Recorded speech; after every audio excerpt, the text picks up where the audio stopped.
It's time for Around the Ozarks Wake Up Weather, sponsored by Command Family Medicine and John's Heating and Air. Here's your host, meteorologist Abby Dyer. Good morning, everybody. It is a cold morning out there. In fact, we have a cold weather advisory to kick things off on this Tuesday. Back to work, back to school for many across the Ozarks today. And I want to urge you to bundle up. Grab the thickest coat you have. You need all the winter layers with you.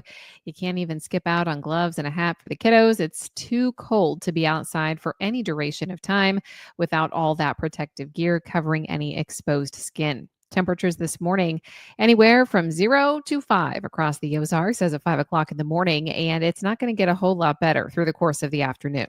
I've got sunshine in the forecast today, but it's not going to do us a whole lot of good. We warm up into the teens and low 20s across the region for highs today. It will be an incredibly cold day once again. The wind won't be too strong, but any breeze at all just adds to how cold it feels outside, and I'm expecting a wind chill to remain in the teens even through the peak heating hours of the day. And of course, we've got those sub-zero wind chills out early this morning. High pressure is going to be sinking into the middle part of the country, and that's what's bringing the cold. We've got snowpack all up on the northern tier of the country. Incredibly cold temperatures up there. We also have a winter storm happening down along the southern portion of the United States to kick off the new week. And it's just going to be kind of cold, blustery everywhere, not just in the Ozarks, but all across the country. We are dealing with extreme cold. Cold weather advisory with morning low temperatures in the single digits and highs only expected to make it to the teens today. Minimum wind chills anywhere from -5 to -15. So this is not something to mess around with. We could be talking about frostbite, hypothermia in these types of temperatures. Another thing to maybe be concerned about is that you might want to check the pipes, make sure that if you didn't drip the faucets last night, that everything's okay, because this is the kind of cold that can make the pipes freeze and break in some places. It's going to be a concern. So dress in layers, cover any exposed skin if you have to be out today. And of course, limit your time outdoors, which I know is kind of hard to do this time of year. We're all going a little bit stir crazy. Mostly dry through the work week. That's at least the good news. We have the cold, but we don't have the snow to come with it. That's all heading to the northern tier of the country and the south, well south of our region as low pressure slides south of the country. Temperatures will slowly return to normal this week. We will know what it feels like to be 40 degrees again. We've just got to wait for those numbers to get here. And my hunch is that that doesn't happen for us until the end of the work week as we get closer to the weekend.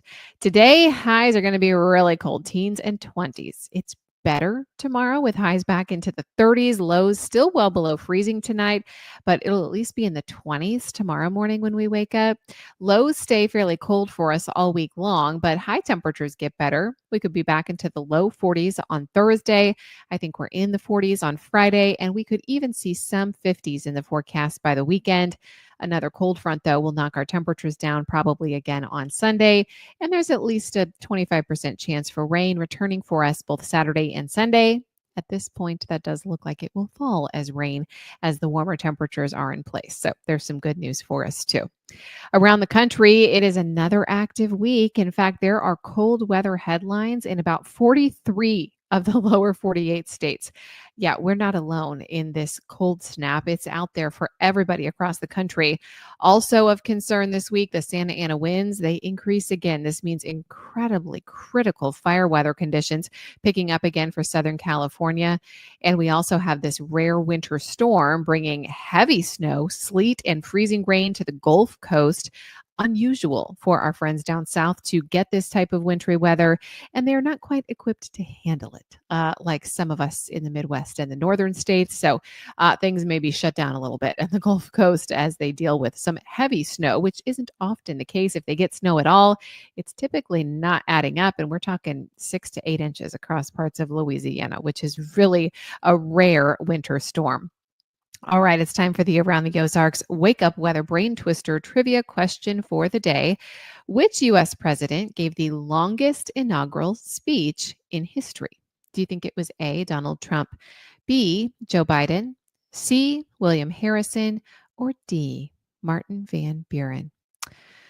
Well, if they haven't seemed too long in recent past, you are not incorrect. The correct answer is C, William Harrison. That is the longest inaugural speech in history, not only in time, but also in word count. It was 1841.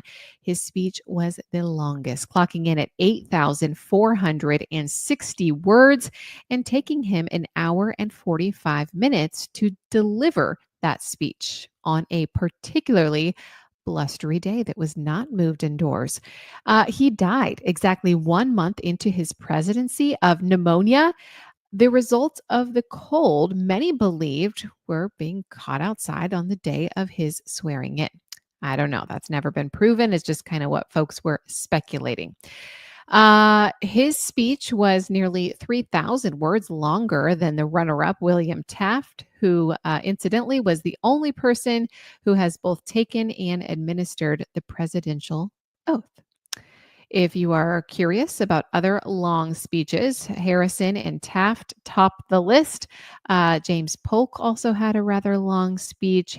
Benjamin Harrison, Calvin Coolidge, William McKinley, all of them in history. As the more modern years have come along, the speeches have gotten a bit shorter.